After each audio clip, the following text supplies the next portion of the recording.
make a start to this first virtual cabinet meeting, but before we make a start, can I just ask colleagues to reflect for a few moments on the sad passing yesterday of our valued friend and colleague, County Councillor Malcolm Barron.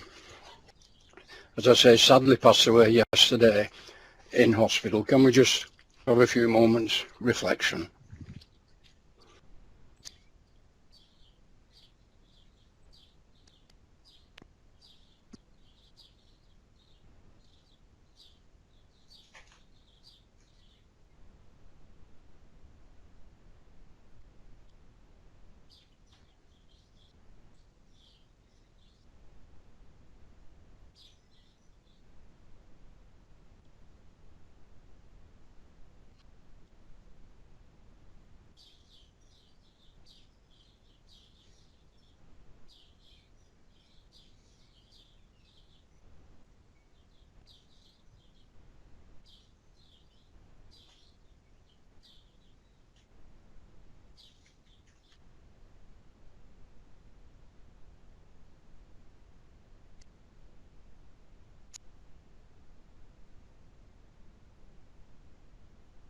Thank you, colleagues. As I said, this is the first ever virtual meeting that the County Council's had, so there might be some teething problems. Let's be patient. We'll do our best. I suspect the way things are going, this won't be the first virtual meeting that we have, but it is a sign that we are doing our very best to keep democracy going and let the people of Lancashire know exactly what we are doing. Since lockdown, the County Council has absolutely transformed the way it works. We have so many people now working from home, and we've issued thousands of laptops to make that happen so that we can keep the absolutely vital services going for the people of Lancashire. We've got over 550 schools have remained open, and 6,000 pupils have been looked after there, the children of essential workers and our own vulnerable children. One of the things that we're particularly proud of, which I think Lancashire stands out on, is that every care home in the county receives a call every day from a member of staff to check that everything's okay and that see if there's anything that we can do to help. And on that score, it's worth just reflecting on the fact that we've spent over £16 million on personal protection equipment, which has been distributed via the local resilience forum. The staff on non-essential work have moved into more essential work, and we're really grateful for their flexibility so that they can help in keeping the vital services going for the people of Lancashire. So it's a huge thank you to all our staff, but particularly those of our key workers in schools and adult and children's social care. In addition to that, we've helped the local district councils in setting up their community hubs to protect those who are shielded and others who are struggling through this crisis. And the real positive that has come out of the crisis is the way that all the local authorities, the district councils, the unity councils and ourselves have come together to do what we're here to do, and that is to serve the people of Lancashire, especially the most vulnerable people in Lancashire. It's difficult times, but we will come through it, and I'm sure that we will be stronger for it. Okay, let's make a start. As I said, it is new, so let's be patient with one another and let's do our best to keep to the agenda. So the first item on the agenda, apologies for absence.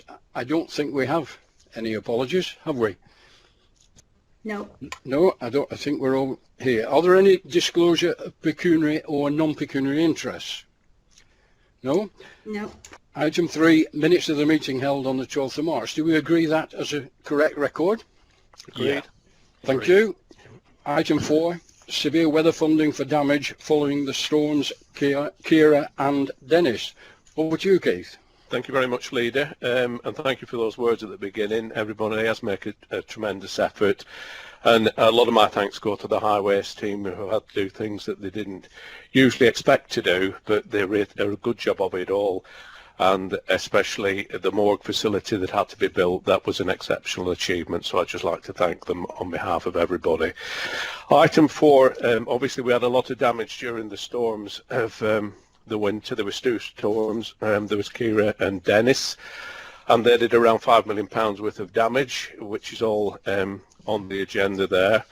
What I'm asking for is that we can take 1.6368 million pounds from that 5 million fund to carry on with the urgent repairs, which we'll have to do in the next 6 months. And obviously they're all listed on Appendix A, and I'd just like to take the opportunity to thank the portfolio holder for resources and the administration for the extra £5 million that we put into highways, which has made this possible.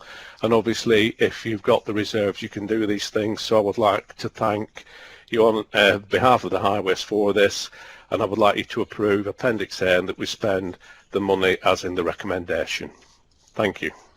Thank you. Michael. Thank you, Chairman. I speak to second the proposal by Councillor Eden. Because we have the finances in place, it's pleasing that we're in a position to be able to put these funds in to carry out these urgent works. So happy to support that. And while speaking, Chairman, I echo the comments of yourself and Councillor Eden regarding the excellent work that's been done by all officers during the current crisis. Thank you. Thank you, Michael. Sean. Yeah, I'm just trying to get my picture back on for 1 minute. Yeah, fully echo what's just been said, particularly regarding Malcolm, who was a dear beloved colleague.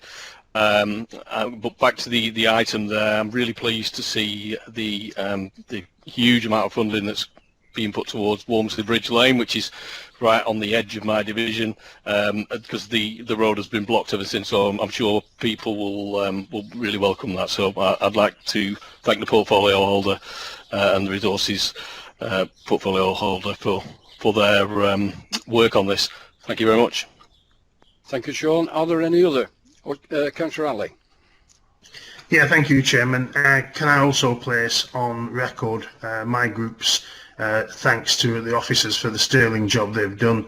We're all united in supporting our officers and working tirelessly day and night to try and make sure that we do the best that we can for our communities. In terms of the report, support what Councillor Eden has moved. I just want to ask through you, Chair, to Councillor Eden, one of the things that was raised previously was the state of the roads in parts of Lancashire where we have sets or cobbles, whichever you prefer, and there's supposed to be a report coming back to see how that could be tackled.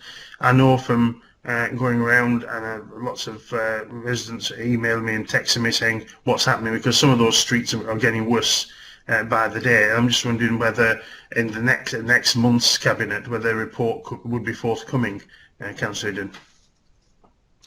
I'm fully aware of the situation, obviously, Councillor Ali, and I have been out with you and we have looked at these things. Different councils have approached me, especially in the east of the county, to say that they're willing to contribute to this. We have taken this on board, but as you appreciate, everything has got slowed up a lot with what's happened with the coronavirus coming to attack us. I can't promise that there'll be a report on this in the next month's cabinet, but I will ask the officers where they're up to, and I will come back to you. If there's no report, I will come back to you and say where we are up to at that minute in time. But I do appreciate what you're saying, and it is on my radar and on the highway officers' radar, and we are looking at it. Thank you very much. Thank you very much. Do we agree with the report? Agreed. Thank you very much. Yeah, agree. Thank you. Item 5, foster care allowances. Philippa.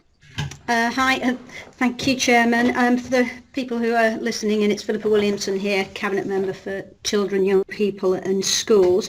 As you said, this paper is all about foster care allowances and foster carers, who are another very, very important group of people who are working on our behalf in difficult circumstances, because caring for our valuable children is one of our highest priorities. And at times that care involves children and young people actually staying away from home with foster carers. And of course, during the current pandemic, the work of those carers has been much more and in a very different nature in some instances from usual. We're currently celebrating Foster Care Fortnight, so it's actually a timely moment to recognise the huge contribution that group of carers make, and to say how grateful we are for them, and I'm sure everyone would endorse that. And I'm also unashamedly now just going to use 30 seconds to make a plug for our recruitment programme for foster carers. We want to encourage people to consider fostering, and for those who have fostered in the past and have perhaps taken a step away from it, to think about how valuable their experience would be at the current time and maybe coming forward again. And the proposals in this paper are actually very important in terms of demonstrating our commitment to foster carers. We have a very generous and comprehensive allowance scheme. It not only meets the required government minimum standards, but also allows us to pay the carers a range of different allowances depending on their skill levels, their experience and the service that they're able to offer. And in addition, there are allowances for holidays, for birthdays, religious festivals and discretionary payments for clothing and school uniform. So I say a very comprehensive package, and what this paper is actually saying is that we want to increase the tier 1 payments, the minimum allowances, so that they remain in line with the government's standards, and we maintain the tiered approach, so we have the opportunity to give our foster carers recognition for their additional skills and support that they can provide. The details are all there in Appendix A. However, broadly, if we accept this proposal, new foster carers can expect to receive between £204 and £421 per week per child that they care for, which is excellent value for money for the work that they do. So I would ask Cabinet to endorse the proposals. Thank you, Philippa. Michael. Thank you, Chairman. Happy to support the proposal that's being made by County Councillor Williamson. I think our foster carers do a tremendous job providing a home to very vulnerable children right across Lancashire, and those children are the future of the county. So happy to support the proposals to increase these allowances, and thank you for your work on this. Do anyone else make any comment? I think it is a really worthwhile scheme, and I think it's appropriate also to congratulate and thank our staff who are working in this area, because they consistently are awarded good by Ofsted. They do a remarkable job, and let's wish them all the best with this campaign. Do we all agree? Yes, indeed. Agree. Thank you very much. That's item 6 is the urgent decisions that have been taken. They're listed there. Are there any questions or comments? Yes, there is, Chair. I'm trying to type in here if that's possible. Yes, sure, fire away. Okay, yeah. So under you've got delegation of executive functions officers COVID-19, and there's a number of other decisions there. Can I start by welcoming the decision to support the community sport fund? Put the money in on behalf of the county and on the district's chair. I think that's a really positive move, and the organisation's already benefiting from that investment. I've had, along with opposition leaders, briefings from our chief exec only this morning on what the latest situation is with the number of deaths and number of people affected by coronavirus in care homes, etc., and that's been really informative. As you know, that opposition groups have been trying to engage with yourself and we've not been successful in re-engagement from your side. David Howarth wrote on behalf of the opposition groups to you almost 2 weeks ago. He still hasn't had the courtesy of a response. You've also been, people have been writing in, residents who've rung me, have written in to you, councillors have been writing in to you, and you've been sending them blank responses. And when Councillor Gina Dowding wrote back to you and said, what do you mean by a blank response? You said, you put it's in the bin. That is not the way to run a council and to shut down democracy, by telling councillors you're not going to engage with them and that you bin their responses. Would you give an assurance to us now that you will not continue to behave in that way and you will not shut down democracy in the way you've done? Because it's not a joke, it's a serious issue. Unlike the government and other councils across the country where council groups are working together constructively, you're not even prepared to respond to our emails. And as one resident told me last night, because they sent you an email and got a blank back, they said there's more democracy in North Korea than there is in Lancashire, Drivers Lancashire. It shouldn't be about personality politics, Councillor Driver. And on behalf of the councillors from all the other groups, and probably some of your own as well, would you now commit to engaging with us constructively rather than ignoring us and not responding to emails or telling us that you put them in the bin? Thank you for that, Councillor Ali. I did give you quite a bit of discretion there to speak on that item, which was only loosely, if at all, related to the item that was on the agenda, but as I usually do and allow democracy to proceed, I allowed you to proceed in that way. Your reference to North Korea is interesting, that it was one of your constituents, because that's a reference you quite often make. So either you made that up about one of your residents, or it's one you've been speaking to. I would simply say this in answer to what you've said. I don't think we will take any lessons from somebody about democracy who was part of an administration that between 2013 and 2017 took literally thousands of decisions in secret behind closed doors. So we won't take any lessons on democracy from you. And the final point, particularly referring to you, Councillor Ali, you were the one who took decisions and paid out over £300,000 worth of grants to your chums and other people in your division and area without any influence or consideration at all, even by the officers. So as I say, we will take absolutely no lessons from you on democracy. Now, are there any other questions or comments on item 6? No, you've already spoken, Councillor Ali. Are there any other questions? You're shutting down democracy again, Councillor Driver. Well, you've not answered my question. Councillor Ali, hang on. I'm not going to have a debate with you about that particular last item because it's not on the agenda. Do you have any questions or comments on the other items? I have. It's in relation to COVID-19 okay, and the lack of scrutiny. The Internal Scrutiny Committee is not going to be a public meeting. Can I ask why council meetings, if district councils can get their meetings online and allowing members to engage, why councillors from outside the ruling party are not being given the opportunity to scrutinise the decision-making processes and some of the decisions that are being taken by the county council? It's all right you having a go at me, which is I expect, that's norm, but that's a serious question. Why will you not engage with councillors from the independent groups, from the Liberal Democrats or from the Labour group in any meaningful way without telling them that you've been their emails?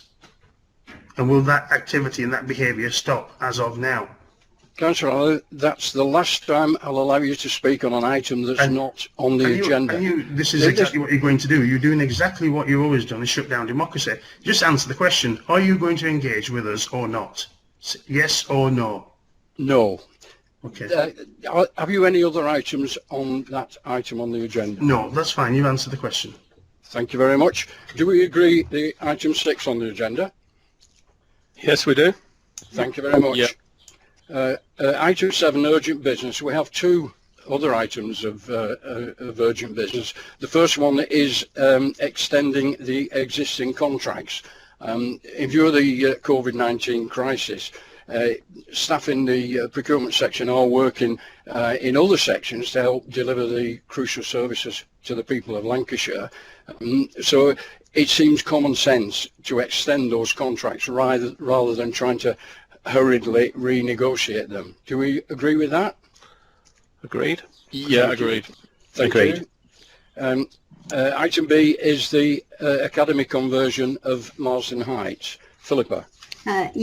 So a directive academy order for Marsden Heights Community College in Bryfield was received from the Department of Education in February 2017, and since then the DFE and the County Council plus United Learning Trust, who are the preferred partners in this, have been working closely to progress the conversion, and they're all keen to try and get that completed by the target date, and it's a long-standing target date of the 1st of June 2020. Now, as we all know, the academy conversion process is quite a complex process, but it requires the County Council and the Trust to each enter into various legal agreements to enable the provision of educational services to be delivered by the Trust. However, in this case, as the school was procured under the Building Schools for the Future programme, further legal agreements are needed beyond the ones that we normally see for a typical local authority maintained school conversion process. And those agreements deal with the relationship between the council and its chosen contractor who maintains the school buildings and delivers the facilities management services. The many documents are itemised in the report, and in order to progress this as planned and ideally to get to that conversion on the 1st of June, Cabinet's been asked to make certain permissions for officers. They're detailed in report, but in summary, it's to delegate authority for finalising and approving the documents to the Director of Corporate Services, and to provide the necessary authority and indemnity to the Chief Executive to complete the transfer. As I say, the recommendations are set out there, and I won't repeat them all, but there is a slight amendment to the second recommendation, so I'll just go through them just for clarity. The first one is as stated in the report. The second one, there is a slight change. So on the third line, it refers to the school agreement, and that needs to come out. And instead of the school agreement, we need to put in the deed of variation to the project agreement with Lancashire Schools SPC Phase 2A Limited, the contractor responsible for designing, building, financing and operating the school facilities. And then the recommendation carries on as written, and the third recommendation stays as it is. So a very late change from our legal advisors there, but I hope that was clear. Yes, it was perfectly clear. Do we agree that, or are there any questions or comments? Yeah, Chair, just can I just I should have raised a pecuniary and non-pecuniary interest in this. I'm a governor at the college, so I'd just like to put that on notice. Well, yeah, we will notice, but you don't really need to declare an interest because you don't have a vote at this meeting. Are there any other questions or comments? No, thank you very much. Thank you. That's item 8. The date of the next meeting is the 11th of June. I hope to see you all then. Thank you very much. We hope so too. Thank you. Thank you. Thank you. Thank you.